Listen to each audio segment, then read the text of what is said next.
murder in Littleton gains national attention among true crime enthusiasts. There's just one catch. Totally pulled out of thin air. Prosecutors worry about a future of fighting AI in the courtroom. If you spent your Labor Day on Clear Creek, new research shows you might want to go take a shower. Colorado's food banks can't keep up with the demand. A nonprofit is helping them make the most of their supply. And when it seemed like nobody would show up for a birthday celebration, the Loveland community did in a big way.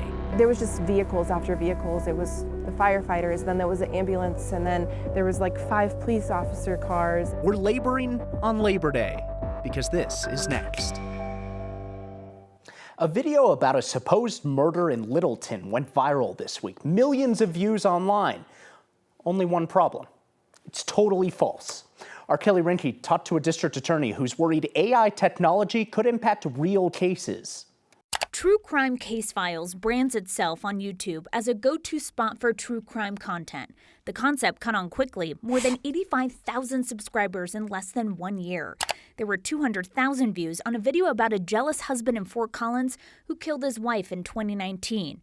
That caught the attention of the county's top prosecutor. Where in the world did this come from? Larimer County's District Attorney Gordon McLaughlin says this true crime doc is totally fake. Definitely not a real case, not based on a real case, not even remotely similar to any real cases. Totally pulled out of thin air. The video is among more than 100 others on the channel that appear to be made using AI. A program creates 25-minute films, uses the same few still images, and a narrator to tell the story.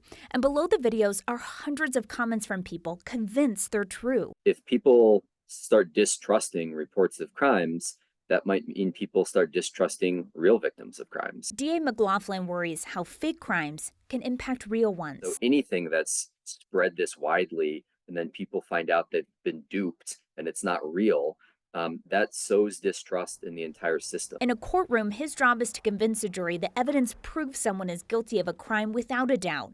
But what if people start questioning the pictures and videos they see? So AI changing photos, changing videos, creating whole photos and videos out of thin air, that can really impact our ability to have a jury trust us. Another video got almost 2 million views about a murder in Littleton.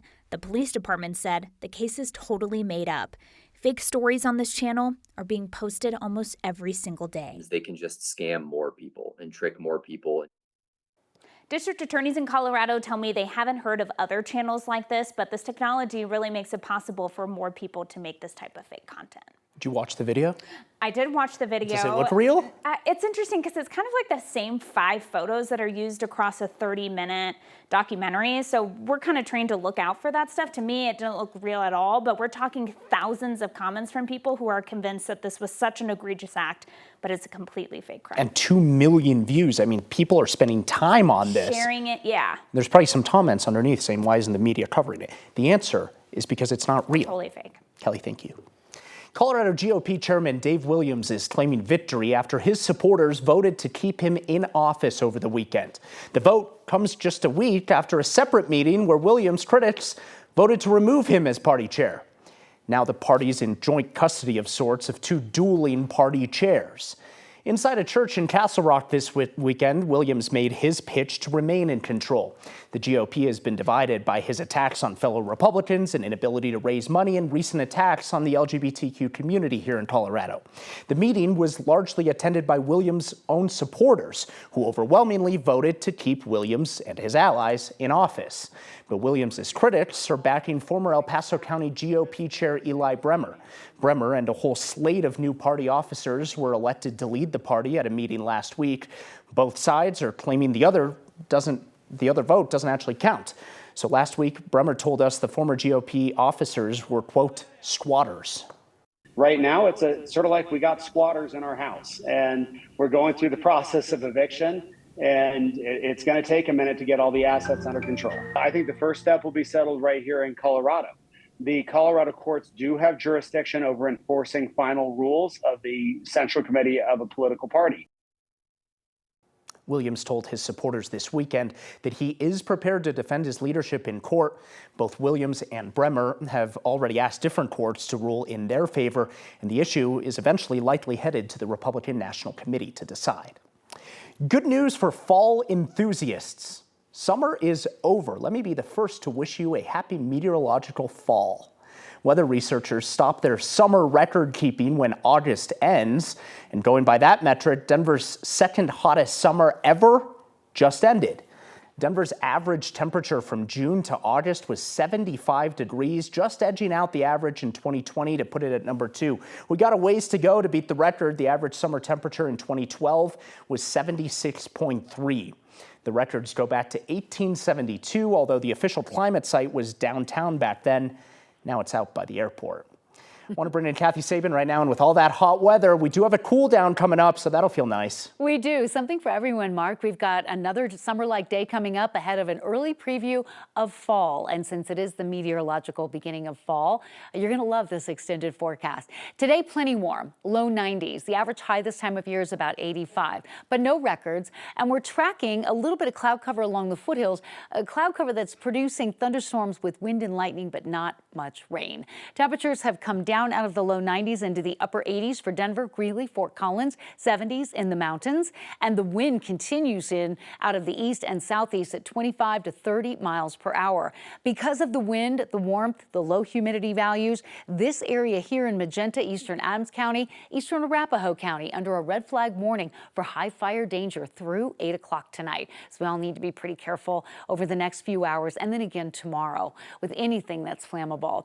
We have a warm, dry holiday evening ahead of a cooler weather change and chance for showers. We're in between the heavier showers to the south and a new storm developing in the north. The showers to the south impacting travel for sure across Oklahoma and Texas. The light showers over the Continental Divide, some of that moisture isn't even making it to the ground. And Futurecast is really indicating another hour maybe, and then skies clear statewide. A few high clouds coming in late in the day. Another warm, dry day ahead of a cool front which arrives on Wednesday. Dinner on the patio. Why not? Temperatures in the 70s for the next few hours. We have 92 tomorrow, another hot, dry day, a cooler day, mid-80s with scattered storms on Wednesday and a 40% chance of rain. And then here it is, Thursday, our coolest day of the week with highs in the 70s ahead of a really pleasant string of days, if you ask me, mid-80s for Friday, Saturday, and Sunday, and then dry weather through the weekend into the first part of next week, Mark. If you were one of the thousands of people who spent your Labor Day on Clear Creek, I'll give you a second to hit the mute button before this next story.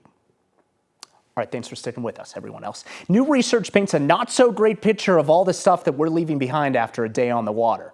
Research teams from Colorado School of Mines and Johns Hopkins University have released the results of their water quality tests that they ran on Clear Creek over Labor Day in 2022.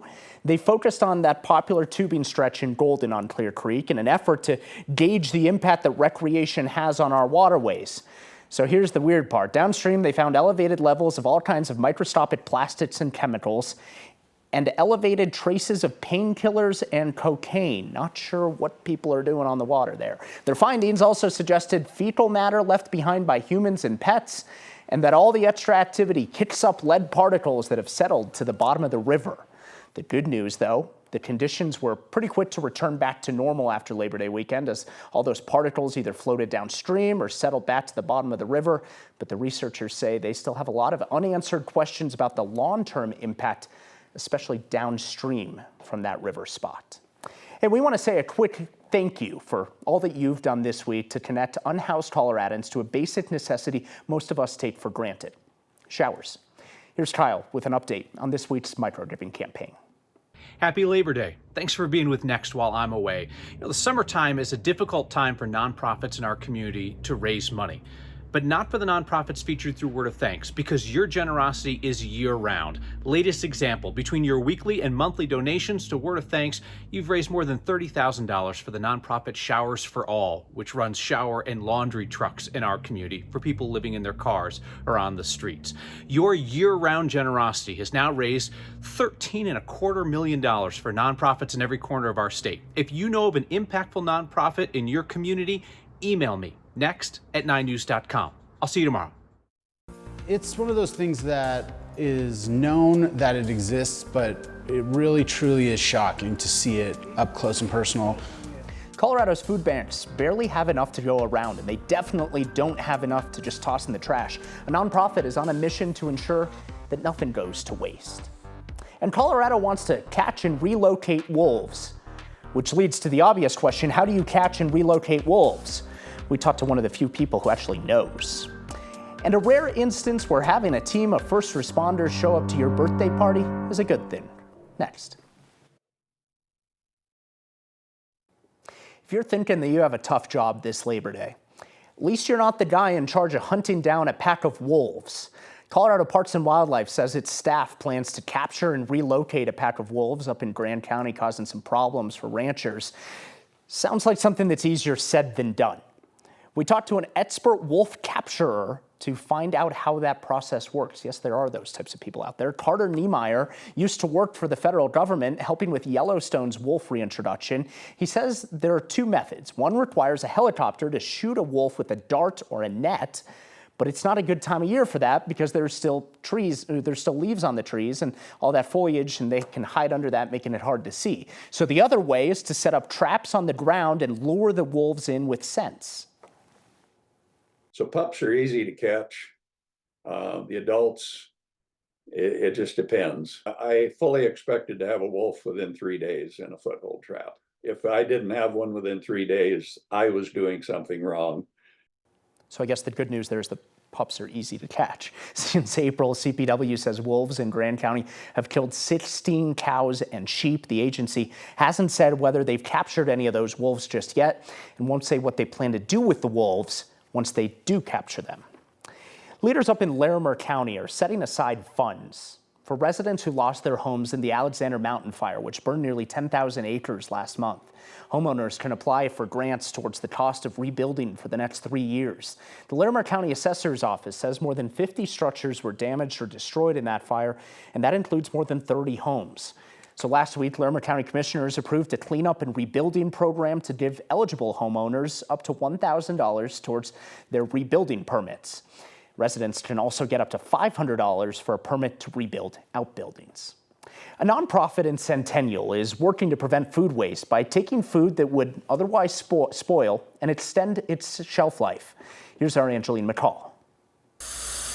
Before the cooking process begins, the first step is actually getting the ingredients. Today they've got tons of spaghetti squash that are in great shape. Alex Demopoulos started nonprofit Philo's Kitchen. On its own, you just think it's an apple or a mango that is going to be something that, you know, maybe it makes it into somebody's kitchen at home. But what we can do with that is take it and break it down and cook it up. The idea is to extend the shelf life of perishable food. So we prepped our potatoes and carrots that we recovered from the food bank. Right now, it's a team of 2 with his wife. They'll take the items that would go bad before a food bank might be able to distribute them. I worked at a couple grocery stores and restaurants and discovered this world of food waste that, you know, most people are familiar with, but you don't really understand it until you see it firsthand. Alex and Aubrey used to work in low-income school districts and saw the need. It hits me in my heartstrings. Families with kids that they're not getting these meals and like this food is just being thrown out. The food banks know a meal might be more convenient. A lot of the families that we see are multiple households in a family, so they each have their own shelf in their refrigerator. And so they can't store like a whole zucchini or a whole chicken or whatever it is. So having the pre-made meals makes a big difference because they have food then when they need it right now. Joyce Newfield will distribute the meals at her food bank, Community Ministry of Southwest Denver. It's hard to live, especially in the Denver metro area, with the cost of everything. And so people are becoming more and more dependent on food banks. It's an effort to feed people and reduce food waste. No person should go hungry when there is an abundance of food waste happening. The cleanup is a lot, but it's worth it. The hope is for food to make an impact on those who need it most. It's great to see the end part of it, where the families are going to be able to go home and make that meal and heat it up and just have something ready to go, and the kids are going to be able to have a good dinner or lunch with it. Philo's Kitchen is still a relatively new nonprofit, so when they have funds, they work on those meals, on creating them, but they're still working on creating a volunteer base as well. And ultimately, Mark, you know, during COVID, we saw such a need with people going to food banks, but even that need, the food banks describe as twice as busy as it was during COVID. And so solutions like this hopefully will ease some of that burden. Yeah, there is still a lot of need, even with people getting back on their feet after COVID. That need is everywhere, not just at this food bank that you profiled here. Exactly. And, you know, people are more in need. And so something that Joyce mentioned is that they have a lot of kids, right, who when they show up with their families, they're actually eating the food right then and there. And so they are actually giving people snacks, right, because people are in so much hunger that they need to have that food immediately. All right. Angeline, thank you. From unsure to amazing in a matter of 10 minutes. A 7-year-old in Loveland got the surprise of a lifetime when the community showed up to his birthday surprise. That's next.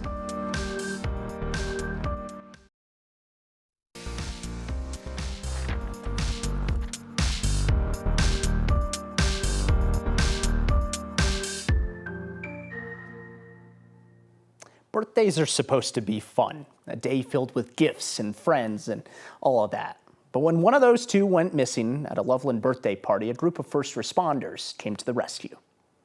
He told you that? Yeah. Cool. He loves soccer. He's really into school right now. He just started first grade. My name is Morgan Gonzalez, and this is my son, Adriel. We had put together a birthday party for him, and we had it at the Chilson Center. We paid for the 25 wristbands and had invited quite a few people, and then, you know, the time came and people kind of weren't showing up. After nobody really showing up, I was like, well, maybe I'll just post on a group in Loveland and see if anybody wants a wristband to come swimming, because they're just gonna go to waste. And within minutes, there was, I don't even know, almost hundreds of responses. And 3 firefighters walked in. They pulled Adriel up out of the water and asked him if he wanted to come out and see the fire truck and check things out. Happy birthday, dear Adriel. It was incredible. I mean, I couldn't stop crying. There was just vehicles after vehicles. It was the firefighters, then there was the ambulance, and then there was like 5 police officer cars, and just so many people just showing up and showing up. Woo! Thank you to the first responders, truthfully. When they came out, they showed up with a teddy bear. They gave him a police badge. They brought, one of the police officers even went out of their way to bring him a soccer ball and goalie gloves. They were so special to me, and I wanted all those toys before my birthday. I think that it went from unsure to amazing in a matter of 10 minutes, and it will probably be the day that he remembers for the rest of his life. Thank you so much. I'm so grateful for that. I love that. Happy birthday, Adriel. Hey, that is so cool. Love that. Love to see that. Marilyn, thank you.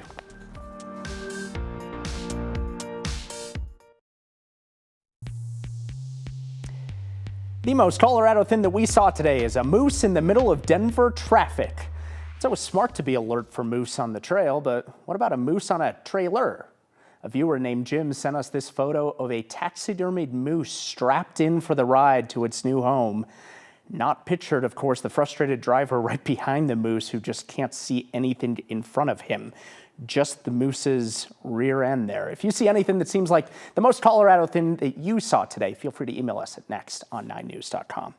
Some feedback from Debbie. She says what they should do with the wolves they capture is drop them off in the middle of the Pearl Street Mall. Boulder wanted wolves, not the people directly affected by them. Debbie, I don't know if CPW is going to do that, but we'll pass your feedback along. We'll see you next time.